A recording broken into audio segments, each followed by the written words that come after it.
আসসালামু আলাইকুম। ওয়ালাইকুম আসসালাম। কেমন আছো তুমি? স্যার ভালো আছি, আপনি কেমন আছেন? ওকে, তাহলে আমরা শুরু করতে যাচ্ছি আমাদের আজকের টপিক লেকচার 3। তাহলে এখানে দেখো পার্মানেন্ট সিচুয়েশন। পার্মানেন্ট সিচুয়েশন থাকলে কোন একটা সেন্টেন্সে আমরা কিভাবে এখানে রাইট ফর্ম অফ ভার্বের রুলটা অ্যাপ্লাই করব। বলা হচ্ছে present simple tense is used to express permanent situation. অর্থাৎ পার্মানেন্ট সিচুয়েশন নির্দেশক কোন সেন্টেন্স দেওয়া থাকে যেখানে আমরা প্রেজেন্ট ইনডিফিনিট টেন্স বা প্রেজেন্ট সিম্পল টেন্স ব্যবহার করব। এখন কথা হচ্ছে পার্মানেন্ট সিচুয়েশন বলতে আমরা কি বুঝি। পার্মানেন্ট সিচুয়েশন বলতে মূলত যেগুলো ইউনিভার্সাল, যেগুলো সব সময়ের জন্য সত্য, ঠিক আছে, যেগুলো স্বাভাবিক, সব সময় হয়। পার্মানেন্ট সিচুয়েশন বলতে মূলত যেগুলো চিরন্তন সত্য, যেগুলো সব সময়ে হয় এবং যেগুলো স্বাভাবিক, এরকম কোনো কিছু বোঝানোর জন্যই মূলত আমরা পার্মানেন্ট সিচুয়েশন বোঝাতে প্রেজেন্ট সিম্পল টেন্স বা প্রেজেন্ট ইনডিফিনিট টেন্স ব্যবহার করি। আমরা এক্সাম্পল গুলো দেখলে বুঝতে পারবো। এখানে দেখো নম্বরে বলা হচ্ছে parents take special care for their children. তুমি সিম্পলি চিন্তা করে দেখো, বাবা মা তার সন্তানদের জন্য কিন্তু তোমার কি স্পেশাল কেয়ার নেন, এটা ঠিক কিনা? হ্যাঁ, জি স্যার। এই স্পেশাল কেয়ারটা প্রত্যেক বাবা মা আগেও নিয়েছে, এখনো নিচ্ছে, ইন ফিউচারও নিবে। এটা একটা স্বাভাবিক একটা প্রক্রিয়া, না? জি স্যার। অবশ্যই এটা স্বাভাবিক প্রক্রিয়া, এজন্য এটা পার্মানেন্ট। পার্মানেন্ট সিচুয়েশন ইন্ডিকেট করে, সেজন্য এই রুলস এর ক্ষেত্রে এই টেন্স এর প্রেজেন্ট ইনডিফিনিট ব্যবহার করব। তাহলে এখানে দেখো প্যারেন্টস হচ্ছে প্লুরাল, এসটাকে বুঝতে হবে এটা প্লুরাল। প্যারেন্টস এটা যেহেতু প্লুরাল, তাহলে টেক এর সাথে প্রেজেন্ট ইনডিফিনিট টেন্স আমি এস দিব নাকি দিব না? না। হ্যাঁ, এস ইউজ করব না, রাইট। যেহেতু সাবজেক্ট প্লুরাল হলে কখনো ভার্বের সাথে এস ইএস যুক্ত হবে না, এটা মনে রাখতে হবে। বি নাম্বারে দেখি আমরা parents shuttle to mothers in temples and pray for the examinees. Simply তুমি চিন্তা করে দেখো, এখানে শিক্ষার্থীদের কথা বলা হচ্ছে। যখন শিক্ষার্থীদের পরীক্ষা আসে বা শিক্ষার্থীদের পরীক্ষা চলে আসে, তখন বাবা মায়েরা কি করে সেটা বলছে, প্যারেন্টস শাটল টু মাজার। শাটল মানে জড়ো হওয়া, জমায়েত হওয়া। বাবা মায়েরা মানে ছেলে মেয়েদের পরীক্ষা আসলে কি করে, বাবা মায়েরা মাজারে যায়, টেম্পলস মন্দিরে যায়, প্রে ফর দ্য এক্সামিনিস, এবং পরীক্ষার্থীদের জন্য বা নিজেদের ছেলে মেয়েদের জন্য তারা প্রার্থনা করে মাজারে গিয়ে, মন্দিরে গিয়ে। এই কথাটা সত্য কিনা? জি স্যার। হ্যাঁ, এটা বাবা মায়েরা আগেও করেছে, এখনো করছে, ইন ফিউচারও করবে। সব বাবা মায়েরা হয়তো করে না, তবে অনেক বাবা মা করে, ঠিক আছে। এটাও একটা তোমার কি বোঝাচ্ছে, পার্মানেন্ট সিচুয়েশন বোঝাচ্ছে, এটা স্বাভাবিক একটা প্রক্রিয়া বোঝাচ্ছে, চিরন্তন সত্য বোঝাচ্ছে। সেই জন্য এখানে আমরা প্রেজেন্ট ইনডিফিনিট টেন্স ব্যবহার করব। এখানে দেখো তোমার বলা হচ্ছে প্যারেন্টস শাটল টু মাজার্স temples pray for the examinees. তাহলে এখানে দেখো এই যে শাটলটা হচ্ছে মূলত ভার্ব। শাটলটা কি ভার্ব। শাটলের এস ইএস যুক্ত করা হয়েছে না। শাটলের সাথে এস ইএস যুক্ত করা হয়নি। তো এখানে দেখো, এখানে এসে দেখো আবার এন্ড আছে, তাইলে এন্ড দিয়ে যখন দুটো ভার্বকে যুক্ত করা হয় বা দুটো সেন্টেন্সকে যুক্ত করা হয়, তখন একই জাতীয় ভার্ব হয়। আমি আবার বলি, এন্ড দিয়ে দুটো ভার্ব বা দুটো সেন্টেন্সকে যুক্ত করলে দুই পাশে একই রকম ভার্ব হবে। মনে করো এখানে শাটলের সাথে এস যুক্ত হয়নি, তাহলে এখানে ফ্রেশ সাথেও এস যুক্ত হবে না। যদি শাটলের সাথে তোমার এস যুক্ত হতো, তাহলে এখানে ফ্রেওর সাথেও আমরা এস যুক্ত করতাম। বুঝতে পেরেছো তোমরা? জি স্যার। জি স্যার। হ্যাঁ, এরপর আমরা সি নাম্বারে দেখি football run for an hour and half with an interval. Interval মানে বিরতি। তাই বলা হচ্ছে ফুটবল খেলা 1.5 ঘন্টা ধরে চলে। তাহলে অতীত তোমার ফুটবল খেলা 1.5 ঘন্টা ধরে চলেছিল, এখনো চলে, ফিউচারেও চলবে। তাহলে এটা স্বাভাবিক একটা প্রক্রিয়া, একটা পার্মানেন্ট একটা সিচুয়েশন বোঝাচ্ছে, ঠিক না? তো জি স্যার। যেটা দ্বারা তোমার কোনো চিরন্তন সত্য বুঝায়, পার্মানেন্ট সিচুয়েশন বুঝায়, স্বাভাবিক একটা ব্যাপার বুঝায়, ওই সকল ক্ষেত্রে আমরা প্রেজেন্ট ইনডিফিনিট টেন্স বা প্রেজেন্ট সিম্পল টেন্স ব্যবহার করি। তাহলে এখানে দেখো ফুটবল, ফুটবল হচ্ছে থার্ড পারসন সিঙ্গুলার নাম্বার। ফুটবলটা কি? Third person singular number. Singular number. হ্যাঁ, রাইট। তাহলে যেহেতু ফুটবলটা তোমার কি থার্ড পারসন সিঙ্গুলার নাম্বার, সেজন্য আমরা কি করব, এখানে ভার্বের সাথে এস ইএস যোগ করব। তাহলে রান, রানের সাথে এস যোগ হয়, ঠিক আছে? এবং ভার্বের শেষে যদি ও থাকে তাহলে তখন আমরা ইএস যোগ করি। খেয়াল করবে, ফুটবল এখানে আছে রান, রানের সাথে এস যুক্ত হবে। যদি এখানে গো থাকতো তখন আমরা ইএস যুক্ত করতাম, কারণ ও থাকলে ইএস যোগ করা হয়, আর কনসোনেন্ট অন্যান্য গুলো থাকলে হচ্ছে এস যোগ করা হয়। Football runs for an hour and a half, for an hour and a half মানে 1.5 ঘন্টা, উইথ এন ইন্টারভেল। ইন্টারভেল মানে বিরতি, অর্থাৎ ফুটবল খেলাতে তো ধরো 45 মিনিট করে বিরতি দেওয়া হয়, এই কথাটাই বলছে। তাহলে কোন সেন্টেন্সে পার্মানেন্ট সিচুয়েশন বুঝালে, অর্থাৎ কোন ইউনিভার্সাল ট্রুথ থাকলে, অর্থাৎ স্বাভাবিক কোনো কিছু থাকলে, সেন্টেন্সটা কোন টেন্সে হবে? বলো, ওই সেন্টেন্সটা কোন টেন্সে হবে? Present indefinite. Present indefinite, right. Present indefinite আরেকটা নাম আছে, সেটা কি? প্রেজেন্ট সিম্পল, স্লাইডে আছে। এটা কি? Present simple. সকল ইনডিফিনিট টেন্সকে সিম্পল টেন্স বলা হয়, ঠিক আছে? প্রেজেন্ট ইনডিফিনিট মানে প্রেজেন্ট সিম্পল, পাস্ট ইনডিফিনিট মানে হচ্ছে পাস্ট সিম্পল, ফিউচার ইনডিফিনিট মানে ফিউচার সিম্পল, একই কথা। তাহলে এই রুলটা কিনা? জি স্যার। আর কোনো কমপ্লেইন আছে, বুঝো নাই যেরকম? স্যার সি নাম্বারটা আরেকটু বুঝিয়ে দেন। হ্যাঁ, 3 নাম্বার হচ্ছে এখানে ফুটবল খেলার কথা বলা হচ্ছে, অর্থাৎ ফুটবল খেলা একটা বিরতি সহ 1.5 ঘন্টা ধরে চলে। অতীত তোমার ফুটবল খেলা 1.5 ঘন্টা চলেছে, এখনো চলে, ফিউচারও চলবে। তাহলে এটা হচ্ছে একটা পার্মানেন্ট একটা ব্যাপার, ঠিক না? জি স্যার। হ্যাঁ, তো যেটা পার্মানেন্ট, চেঞ্জ হয় না, ওই সকল ক্ষেত্রে আমরা প্রেজেন্ট ইনডিফিনিট টেন্স ব্যবহার করব। প্রেজেন্ট ইনডিফিনিট টেন্সের ক্ষেত্রে এখানে সাবজেক্ট হচ্ছে football. Football third person singular number, ফুটবলটা কি থার্ড পারসন সিঙ্গুলার। ফুটবল যেহেতু থার্ড পারসন সিঙ্গুলার নাম্বার, সেজন্য আমরা ভার্বের সাথে এস যোগ করব বা ইএস যোগ করব। যেহেতু এখানে রান আছে, রানের সাথে এস যোগ হয়, কিন্তু যদি এটা গো হতো আমরা বলতাম গোস, ইএস যোগ করতাম। ও থাকলে ইএস যোগ করা হয়, ও না থাকলে শুধু এস যোগ করা হয়। বুঝেছো? জি স্যার। স্যার এন্ড দিয়ে যখন দুইটি বাক্য যুক্ত করা হয় এরপর কি হবে স্যার? এন দিয়ে দুটো বাক্য যুক্ত করা হলে দুই পাশে একই রকম ভার্ব হবে, দুই পাশে একই রকম ভার্ব হবে। অর্থাৎ এক পাশে যদি তোমার ভার্বের আইএনজি থাকে, অন্য পাশে ভার্বের আইএনজি হবে। এক পাশে যদি ভার্বের সাথে ইডি থাকে মানে ফার্স্ট টেন্স হয়, অন্য পাশে ফার্স্ট টেন্স হবে। এক পাশে যদি ভার্বের প্রেজেন্ট ফর্ম হয়, অন্য পাশেও ভার্বের প্রেজেন্ট ফর্ম হবে। বুঝতে পেরেছো জি এখন? স্যার। জি স্যার। জি স্যার। ওকে, এরপরে দেখো হিস্টোরিক্যাল ইভেন্ট হচ্ছে first simple tense is use to express historical event or past event. বলা হচ্ছে কি, দেখো, হিস্টোরিক্যাল ইভেন্ট ঐতিহাসিক যতগুলো ঘটনা আছে, বা ফার্স্ট ইভেন্ট অর্থাৎ অতীতের যতগুলো ঘটনা আছে, এগুলো বোঝানোর জন্য আমরা ফার্স্ট সিম্পল টেন্স ব্যবহার করি বা ফার্স্ট ইনডিফিনিট টেন্স ব্যবহার করি। বলা হচ্ছে ঐতিহাসিক কোন ঘটনা, ঐতিহাসিক মানে যেটা অতীতে ঘটেছে, অতীতে ঘটেছে এমন কোন ঘটনা বা ঐতিহাসিক কোন ঘটনা বোঝাতে আমরা ফার্স্ট ইনডিফিনিট টেন্স ব্যবহার করব। এখানে আমরা 3টা एग्जांपल দেখি, তখন আমাদের আরো ক্লিয়ার হবে। Once there dash live an idle king. এখানে দেখো তোমার ওয়ান্স আছে, কোন সেন্টেন্স যদি ওয়ান্স থাকে তাহলে এটা কোন টেন্স হয়? ফার্স্ট। First indefinite. আমি তোমাদের ফার্স্ট ক্লাসে কিছু টেন্স মার্কার শিখিয়েছিলাম, কোন সেন্টেন্স যদি ওয়ান্স থাকে সেটা কি হবে? First indefinite. ওয়ান্স ডিয়ার, এখন এখানে আছে লিভ, লিভের ফার্স্ট টেন্স কি হবে? লিভ।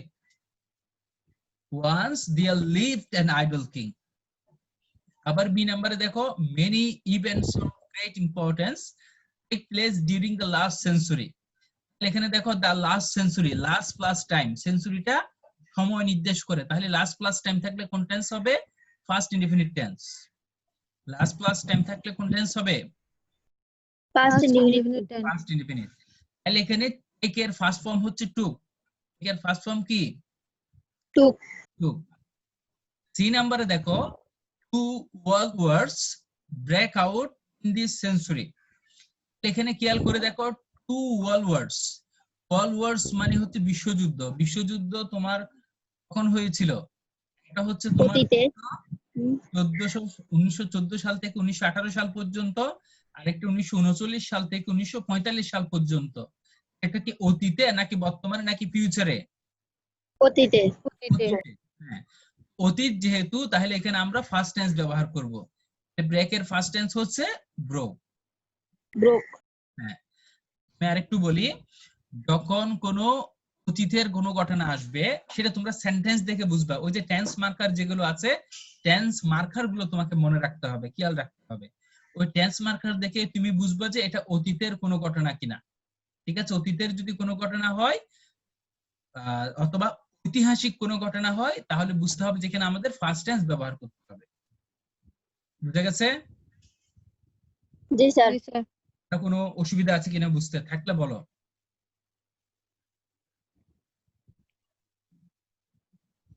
কোনো অসুবিধা আছে? না স্যার। না স্যার। ওকে, এরপরে দেখো when আর while এর ব্যবহার। The action happening for some time indicates past continuous tense and the rest is past indefinite. আবার একটু খেয়াল করো, action happening for some time, অর্থাৎ যে কাজটা কিছুক্ষণ সময় ধরে চলে, indicates past continuous tense, the rest is past indefinite, এবং অন্যটা হবে past indefinite। আরেকটু ক্লিয়ার করে বলি, যখন দুটো কাজ থাকে, দুটো কাজের মধ্যে যে কাজটা অপেক্ষাকৃত বেশি সময় ধরে চলে, যে কাজটা বেশি সময় ধরে চলে অথবা যে কাজটা আগে শুরু হয়েছিল, এরকম বুঝালে হচ্ছে তোমার সেটা ফার্স্ট কন্টিনিউয়াস টেন্স হবে, অন্যটা হবে ফার্স্ট ইনডিফিনিট। আমি আবার বলছি, বলা হচ্ছে দুটো কাজের ক্ষেত্রে যে কাজটা বেশিক্ষণ সময় ধরে চলে বা যে কাজটা আগে শুরু হয়েছিল, এরকম বুঝালে ফার্স্ট কন্টিনিউয়াস টেন্স হবে এবং বাকি অংশটা ফার্স্ট ইনডিফিনিট হবে। আমরা এখানে 4টা एग्जांपल দিয়েছি, দেখো एग्जांपल দেখলে আমরা বুঝতে পারবো। While we walk, I saw my friend Raihan. একটা হচ্ছে হাঁটার কাজ, আর একটা হচ্ছে দেখার কাজ। এখানে কোন কাজটা আগে হয়েছিল? হাঁটা। হাঁটার কাজটা আগে হয়েছিল। ঠিক আছে, মানে যখন তারা হাঁটছিল তখন তারা তাদের বন্ধুকে দেখেছিল। তাহলে কোন কাজটা আগে হয়েছে? হাঁটার কাজটা আগে হয়েছে, ঠিক কি না? জি স্যার। তাহলে যে কাজটা আগে হবে সেটা হবে ফার্স্ট কন্টিনিউয়াস। তাহলে while we are walking, while we কি আছে সেজন্য were, we were walking, I saw my friend Raihan. এরপরে দেখো বি নম্বরে, while Reza read newspaper, I sing a song. বলা হচ্ছে while Reza read newspaper, I sing a song. এখানে প্রথম সেন্টেন্সে দেখো, প্রথম সেন্টেন্সে while we walk, I saw my friend, we বলতে আমরা, আমরার মধ্যে আমি আছি কিনা? জি স্যার। তাহলে প্রথম সেন্টেন্সটা হচ্ছে সাবজেক্ট একই, সাবজেক্ট কি একই? একই। হ্যাঁ, একই সাবজেক্ট হলে ওখানে একসাথে দুটো কন্টিনিউয়াস টেন্স হবে না। খেয়াল করো, যদি দুটো ক্লজের মানে দুই পাশে যদি একই জাতীয় সাবজেক্ট হয়, সেখানে কখনো একসাথে কন্টিনিউয়াস টেন্স হবে না। আবার দেখো 2 নম্বরে, while Reza read newspaper, I sing a song. প্রথম অংশের সাবজেক্ট হচ্ছে রেজা, পরের অংশের সাবজেক্ট হচ্ছে আই, না সাবজেক্ট ভিন্ন না? জি স্যার। হ্যাঁ, সাবজেক্ট ভিন্ন হলে তোমার কন্টিনিউয়াস টেন্স হতে পারে দুইটাই। এখানে বলছে যখন আমি গান গাচ্ছিলাম বা যখন রেজা পড়ছিল নিউজ পেপার পড়ছিল তখন আমি গান গাচ্ছিলাম, যখন তখন বুঝাচ্ছে, যখন তখন বুঝাতে সাবজেক্ট ভিন্ন হলে দুটো কন্টিনিউয়াস টেন্স হবে। বলছি যদি সাবজেক্ট ভিন্ন হলে subject দুটো ভিন্ন হলে কন্টিনিউয়াস টেন্স হবে। দুটো কি হবে? কন্টিনিউয়াস টেন্স হবে। তাহলে দেখো, while Reza was reading newspaper, I was singing a song. While Reza was reading newspaper, I was singing a song. C নাম্বারে দেখো, 3 নম্বরে, the boy Baijid Bustami was busy in a study while his mother slept. একটা হচ্ছে পড়াশোনার কাজ, ঠিক আছে, আরেকটা হচ্ছে ঘুমানোর কাজ। তাহলে এখানে তোমার কোন কাজটা বেশিক্ষণ সময় ধরে চলে? কোনটা আমরা বেশি সময় ধরে করি? ঘুমানোটা আমরা বেশিক্ষণ ধরে করি নাকি পড়াটা বেশিক্ষণ করি? ঘুমানোটা। ঘুমানোটা আমরা বেশি সময় ধরে করি। তাহলে যে কাজটা বেশি সময় ধরে করা হবে তাহলে সেটা হবে কন্টিনিউয়াস টেন্স। যেমন এখানে দেখো, the boy Bayazid Bustami was busy in study while his mother was sleeping. কেন ওয়াজ স্লিপিং? কারণ বাইজিদ বুস্তামির ঘটনা, এটা হিস্টোরিক্যাল ইভেন্ট, অনেক আগের ঘটনা, ঠিক না? জি স্যার। হ্যাঁ, সেজন্য এখানে হিজ মাদার ওয়াজ স্লিপিং, অর্থাৎ স্লিপিং এর কাজটা বেশিক্ষণ সময় ধরে হয়েছে, সেজন্য এটা ফার্স্ট কন্টিনিউয়াস টেন্স। এরপরে দেখো, when I read he switch the light off.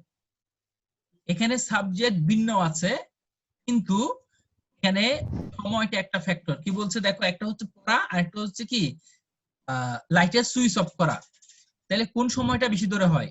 পড়ার কাজটা বেশি সময় ধরে হয় নাকি লাইটের সুইচ অফ করাটা কম সময় লাগে? পড়ার কাজ। পড়ার কাজটাতে বেশি সময় লাগে। তো পড়ার ক্ষেত্রে হবে ফার্স্ট কন্টিনিউয়াস টেন্স, যেহেতু সুইচ অফ করতে বেশি সময় লাগে না, সেজন্য হবে কি first indefinite tense. when I was reading, when I was reading he switched the light off. এখানে দুটো বিষয় তোমরা মাথায় রাখবা, আমি বলি। এটা হচ্ছে তোমার সাবজেক্ট যদি একই হয়, সাবজেক্ট যদি একই হয় কখনোই দুটো কন্টিনিউয়াস টেন্স হবে না, ঠিক আছে? শুধুমাত্র while বা when যুক্ত অংশটা কন্টিনিউয়াস টেন্স হবে। আই রিপিট, সাবজেক্ট একই হলে কখনোই দুটো কন্টিনিউয়াস টেন্স হবে না, শুধুমাত্র while বা when যুক্ত অংশটা ফার্স্ট কন্টিনিউয়াস টেন্স হবে।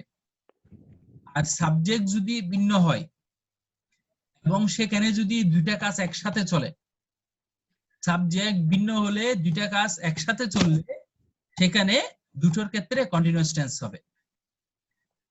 আরেকটা রুল হচ্ছে, সাবজেক্ট ভিন্ন কিন্তু একটা কাজ করতে বেশিক্ষণ সময় লাগতেছে, আরেকটা কাজ করতে একদম অল্প সময় লাগতেছে। যে কাজটা করতে বেশি সময় লাগবে সেটার ক্ষেত্রে আমরা ফার্স্ট কন্টিনিউয়াস টেন্স ব্যবহার করব, ওটার ক্ষেত্রে আমরা ফার্স্ট ইনডিফিনিট ব্যবহার করব। বুঝছো কিনা একটু দেখো। স্যার। আর কোনো সমস্যা আছে? না স্যার। জি না স্যার। ওকে। এরপরে দেখো, no sooner had, hardly had, scarcely had, এগুলো। এখানে দেখো, এই রাইট ফর্ম ভার্বের রুল তুমি অনেকগুলো জায়গায় পাবা, এগুলো একটু ভালো করে খেয়াল করবে। আমরা যখন স্পেশাল ওয়ার্ড এন্ড ফ্রেজ পড়বো, 3 নাম্বার চ্যাপ্টার পড়বো, এখানে অনেক কিছু ওখানে লাগবে।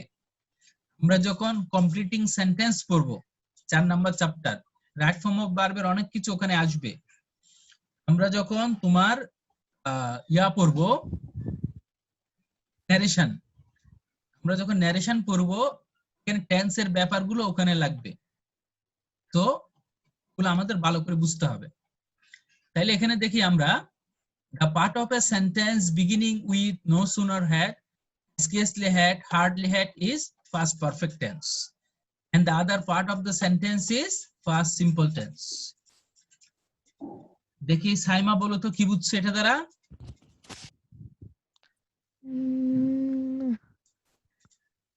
স্যার জানি না। আচ্ছা, পুরবি? স্যার আরেকবার বলেন। এখানে তো বলাই আছে, স্যার। তোমরা দেখতে পাচ্ছ? স্যার, হ্যাঁ, the part of the sentence beginning with মানে শুরুর গুলো হবে যে no sooner had, scarcely had, hardly had, সেগুলো হচ্ছে যে past perfect tense, আর এর পরের সেন্টেন্স গুলো হবে যে past simple tense। ওকে, মানে ম্যাক্সিমামটাই তুমি বুঝছো। এটা হচ্ছে ধরো সেন্টেন্সের শুরুতে no sooner had, scarcely had, hardly had থাকলে ওই অংশটা হবে কি first perfect tense. Perfect tense. I repeat, no sooner had, hardly had, scarcely had যুক্ত অংশটা হবে কি first perfect. Past perfect tense. The other part of the sentence is past simple tense. এবং সেন্টেন্সের অন্য অংশটা হবে কি past indefinite tense। এখানে একটা ব্যাপার আমাদের মাথায় রাখতে হবে, যেটা আমাদের সেন্টেন্স কানেক্টরের ক্ষেত্রে লাগবে। যেমন সেটা হচ্ছে নো সুনারের সাথে হয় দেন, নো সুনারের সাথে কি হবে দেন, দেন। স্কেসলির সাথে হচ্ছে হয়েন, হার্ডলির সাথে হয়েন বা বিফোর। আমি আবার বলছি, এখানে তোমরা স্লাইডে দেখো এক্সাম্পল গুলোতে আমি লাল কালি দিয়ে মার্ক করে দিয়েছি, তোমরা যাতে বুঝতে পারো, বুঝতে সুবিধা হয়। নো সুনারের সাথে হবে দেন, স্কেসলি এর সাথে হবে হয়েন, হার্ডলি এর সাথে হবে হয়েন বা বিফোর। আমরা এক্সাম্পল গুলো দেখি। No sooner had I started mowing the lawn than it rained. বলছে দেখো নো সুনার হ্যাড, এখানে একটা ব্যাপার, নো সুনারের পরে খেয়াল করবে ভালো করে, নো সুনারের পরে ফার্স্ট পারফেক্ট হওয়ার কথা ছিল। নো সুনার যুক্ত অংশটা ফার্স্ট পারফেক্ট না? জি স্যার। তাহলে এটা কথা ছিল যে I had started. First perfect হলে এরকম হবে না, আই হ্যাড স্টার্টেড কি না? জি স্যার। জি স্যার। কিন্তু নো সুনার স্কেসলি হার্ডলি এর ক্ষেত্রে হ্যাডটা আগে চলে আসে। হ্যাডটা কি হবে আগে আগে চলে চলে আসে। আসে। হ্যাঁ, তাহলে no sooner had I started, এটা মুভিং হবে, এটা ডাব্লিউ হয়ে গেছে, এটা ভি, ঠিক আছে, moving. No sooner had I started moving the lawn then it started raining.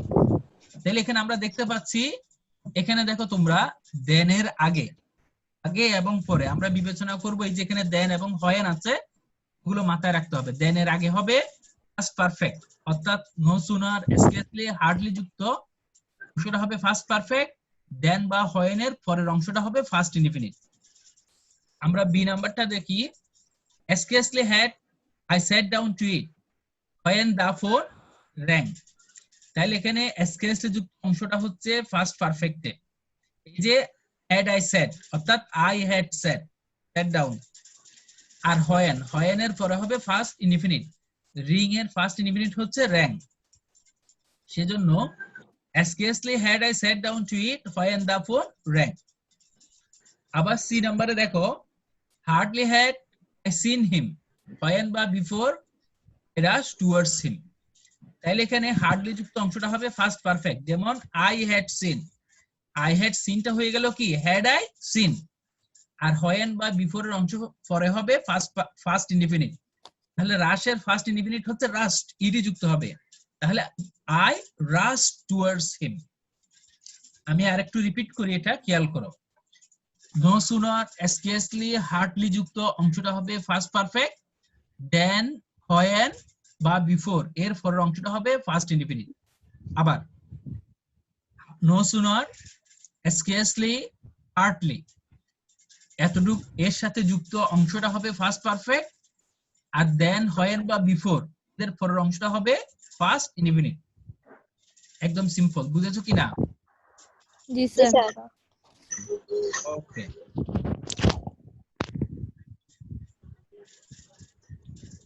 আচ্ছা এখানে আছো কে কে? এখানে কয়েকজনের নাম নাই, যার কারণে আমি বুঝতেছি না। দুইজনের নাম নাই, সাইমা আছে, সামান্তা আছে, পুরবি আছে। আর দুইজনের নাম নাই, ইয়া আছে, আরজি আছে। কে? জি স্যার। আরজি আছে, আরেকজন কে আছে?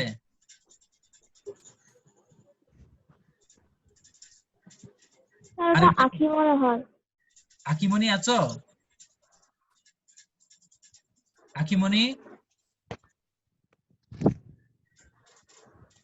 আকিমনি দুইটাই অফ করে রাখছে মনে হয়।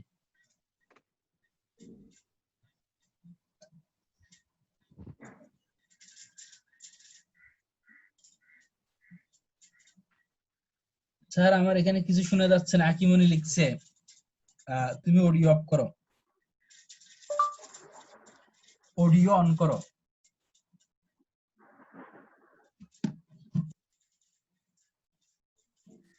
আচ্ছা যাক, তাহলে এটাতে কারো কোনো সমস্যা আছে কিনা? না স্যার। কিনা স্যার?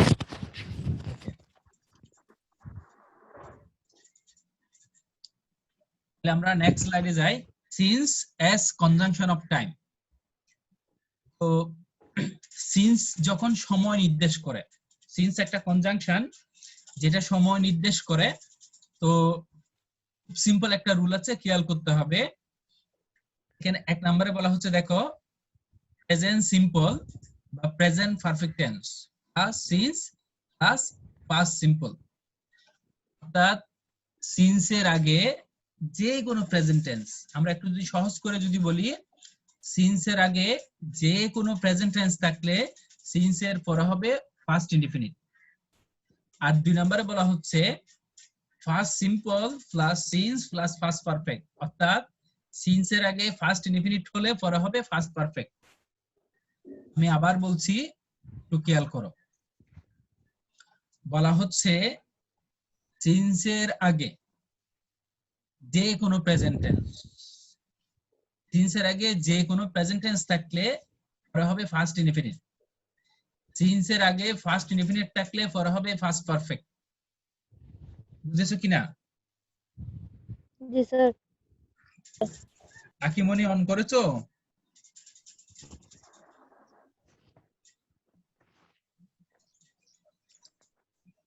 স্যার এটা আরেকটু বলেন। এটা হচ্ছে, আমি বলি, সিন্সের আগে যে কোনো প্রেজেন্ট টেন্স থাকলে পরে হবে ফার্স্ট ইনডিফিনিট। সিন্সের আগে ফার্স্ট ইনডিফিনিট থাকলে পরে হবে ফার্স্ট পারফেক্ট। এখন বুঝছো কিনা? জি স্যার।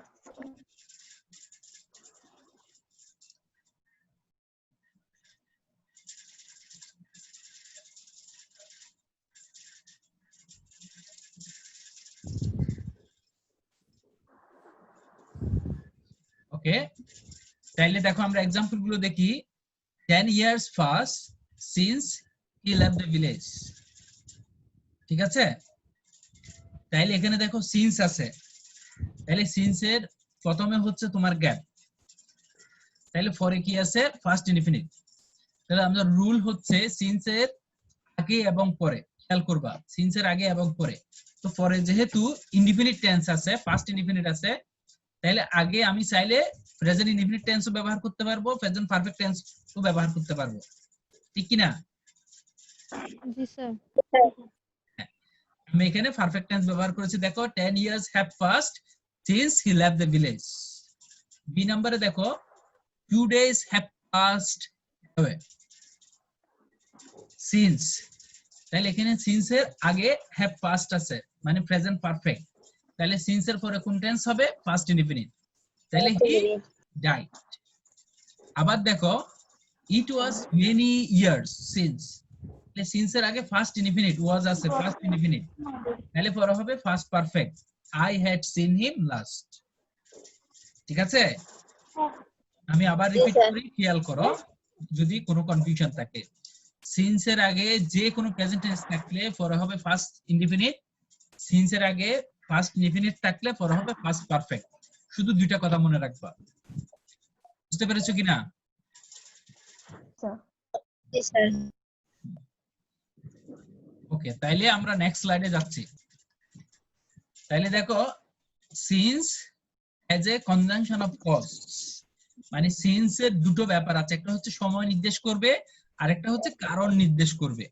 তাহলে সিন্স যখন কারণ নির্দেশ করে তখন কি হয় দেখো, when since is used as a conjunction of cause to express a reason, corresponding tense is used in both sides। corresponding tense মানে একই রকম টেন্স। corresponding tense মানে কি? একই রকম টাইম। একই রকম টেন্স। বলা হচ্ছে এখানে দেখো since the weather be bad, be মানে auxiliary verb, I could not go out। এ নম্বরে দেখো could not go out, could not কোন টেন্সে ব্যবহার হয়? ফার্স্ট টেন্সে। could কোন টেন্সে ব্যবহৃত হয়? ফার্স্ট টেন্সে। তাহলে এক পাশে যদি ফার্স্ট টেন্স থাকে অন্য পাশে কি হবে? ফার্স্ট টেন্স হবে। পারফেক্ট। এটার রুল হচ্ছে সিন্স যখন কারণ বুঝাবে তখন দুই পাশে একই রকম টেন্স হবে। আমি আবার বলি, সিন্স যখন কারণ বুঝাবে তখন দুই পাশে কি হবে? একই রকম হবে, একই রকম। যেমন এখানে দেখো, since the weather B bad I could not go out. তাহলে এখানে কুড আছে, কুডটা হচ্ছে ফার্স্ট টেন্সে, কুডটা কি ফার্স্ট টেন্স। তাহলে এটা যেহেতু ফার্স্ট টেন্স, তাহলে এখানে বি এর ফার্স্ট ফর্ম বসাতে হবে। বি এর ফার্স্ট ফর্ম কি? ওয়াজ। তাহলে since the weather was bad I could not go out. আবার দেখো, he not come since he was ill. He not come since he was ill. তাহলে since এর পরে কি আছে? ওয়াজ আছে। ওয়াজ মানে ফার্স্ট টেন্স। ওয়াজ মানে কি? First tense. তাহলে এটা যেহেতু ফার্স্ট টেন্স, এই পাশেও ফার্স্ট টেন্স হবে। যেহেতু এখানে নট কাম আছে, মেইন ভার্বের সাথে নট থাকলে ফার্স্ট টেন্সে ডিড নট হয়। মেইন ভার্বের সাথে নট থাকলে কি হবে? ডিড নট হবে। তাহলে he did not come since he was ইল।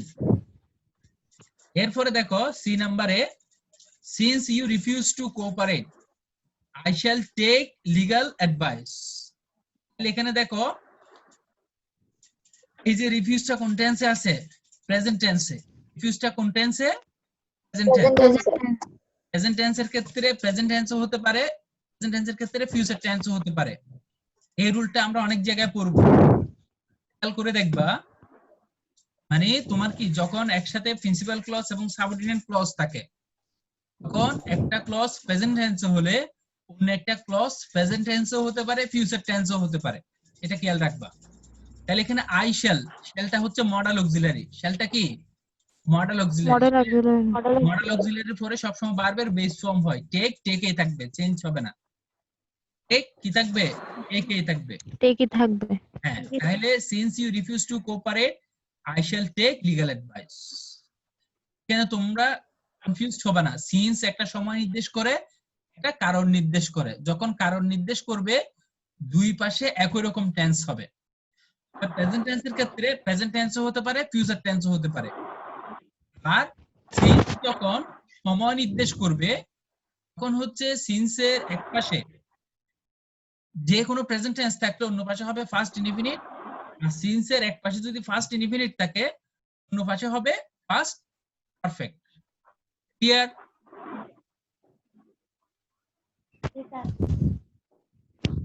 ওকে, তাহলে আমরা নেক্সট স্লাইডে যাই। তাহলে এখানে দেখো, fancy, wish, it is time, it is high time. First simple tense is used after fancy, wish, it is time, it is high time. কোন sentence যদি আমরা ফ্যান্সি, ফ্যান্সি মানে মনে হওয়া, ফ্যান্সি মানে কি? মনে হওয়া। মনে হওয়া। Fancy, wish, it is time, it is high time থাকলে ফার্স্ট ইনডিফিনিট টেন্স হবে। আমরা एग्जांपल গুলো দেখি। I wish I have the wings of a bird. তাহলে আই উইশ আছে, উইশ থাকলে ফার্স্ট ইনডিফিনিট টেন্স হবে এরপরে। তাহলে হ্যাভ এর ফার্স্ট ফর্ম হচ্ছে কি? Had. I wish I had the wings of a bird. আমার যদি পাখির মতো ডানা থাকতো।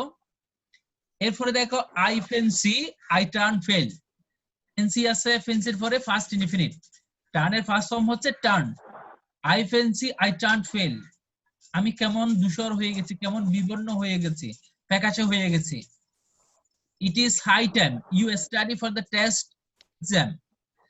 ইট ইজ হাই টাইম আছে, it is time, it is high time থাকলে এরপরে ফার্স্ট ইনডিফিনিট। তাহলে ইউ স্টাডি এর first form studied, you studied for the test exam. Note to remember, এখানে একটা ব্যাপার মনে রাখতে হবে, সেটা হচ্ছে কি দেখো, if subject is not used after it is time, it is high time. যদি it is time, it is high time এর পরে সাবজেক্ট না থাকে, যদি it is time, it is high time এর পরে সাবজেক্ট না থাকে, infinitive form of verb is used after it is time, it is high time. তাহলে it is time, it is high time এর পরে কি বসবে তখন? ইনফিনিটিভ। কি বলা হচ্ছে দেখো, যদি it is time, it is high time এর পরে সাবজেক্ট না থাকে তাহলে ইনফিনিটিভ ফর্ম বসাতে হবে। আর it is time, it is high time এর পরে সাবজেক্ট থাকলে ফার্স্ট ইনডিফিনিট টেন্স হবে। কথা ক্লিয়ার কিনা, নাকি ভেজাল আছে? জি স্যার। বুঝেছো? জি স্যার। ওকে, এক্সাম্পলটা দেখো, it is time stay at home and stay safe. তাহলে ইট ইজ টাইমের পরে সাবজেক্ট আছে? না। নেই। তাহলে it is time to stay, go হবে না, অ্যান্সার আমি টু গো লিখে ফেলছি, খেয়াল করি নাই। It is time to stay কি হবে? It is time to stay at home and stay safe. বুঝা গেছে?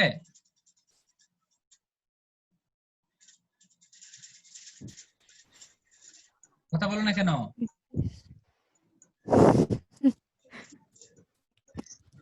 আমি রিপিট করি, বলা হচ্ছে কোন সেন্টেন্সে যদি it is time it is high time থাকে, এরপরে সাবজেক্ট আছে কিনা এটা তোমাকে দেখতে হবে।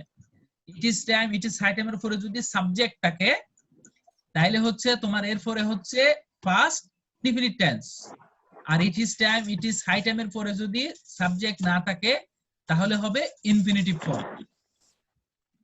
বুঝছো? জি স্যার। ওকে, তাহলে আমরা আমাদের আজকের ক্লাসের শেষের দিকে চলে আসছি, আর 1 মিনিটের পরেই বন্ধ হয়ে যাবে, ঠিক আছে? তোমাদের কারো কোনো প্রশ্ন আছে কিনা? স্যার আবার একটু বুঝে দিতে পারলেন? এটা লাইন কাটছিল। বুঝি নাই। স্যার আর একটু বুঝে দিতে। এটা কোনটা বুঝাতাম, পুরোটাই নাকি কোনটা? তো পুরোটা অনলাইন কেটে গেছিল। পুরোটা 2 মিনিটে পারবো? আচ্ছা দেখি। আচ্ছা আমি দ্রুত বুঝাবো, সমস্যা নেই। এটা হচ্ছে পার্মানেন্ট সিচুয়েশন, অর্থাৎ ইউনিভার্সাল কোনো কিছু বুঝালে এবং যেটা চিরন্তন সত্য, যেটা স্বাভাবিক একটা ব্যাপার, যেটা সব সময় হয়, এরকম বুঝাতে হচ্ছে আমরা পার্মানেন্ট সিচুয়েশন ব্যবহার করি, এবং এই ক্ষেত্রে টেন্সটা হবে প্রেজেন্ট ইনডিফিনিট টেন্স। বুঝেছো? স্যার এগুলো বুঝছি। হুম। লাস্টেরটা বুঝে নিয়ে গেল স্যার। ফার্স্টেরটা হ্যাঁ স্যার। এটা জি স্যার এটা। ওকে। এটার নিয়ম হচ্ছে কোন সেন্টেন্সে wish, fancy, it is time, it is high time থাকলে ফার্স্ট ইনডিফিনিট টেন্স হবে। Wish, fancy, it is time, it is high time থাকলে ফার্স্ট ইনডিফিনিট। আর it is time, it is high টাইমের ক্ষেত্রে আরেকটা রুল আছে, সেটা হচ্ছে it is time, it is high টাইমের পরে যদি সাবজেক্ট না থাকে, তাহলে হবে ভার্বের ইনফিনিটিভ ফর্ম। আর it is time, it is high টাইমের পরে যদি সাবজেক্ট থাকে, তাহলে এক্ষেত্রে হবে ফার্স্ট ইনডিফিনিট। আমরা উপরে এই যে দেখো 3 নাম্বার एग्जांपलটা দেখো, it is high time you study for the test exam. তাহলে স্টাডির আগে সাবজেক্ট আছে, ইট ইজ হাই টাইমের পরে সাবজেক্ট আছে না, ইউ? জি জি স্যার। স্যার। জি স্যার। সাবজেক্ট আছে, তাহলে এটা ফার্স্ট ইনডিফিনিট। আবার নিচের एग्जांपल দেখো, ইট ইজ টাইম, এখানে আছে স্টে, ইট ইজ টাইমের পরে কোনো সাবজেক্ট নেই, তাহলে এটা Subject নাই। To stay. এখন বুঝেছো কিনা? জি স্যার। জি স্যার।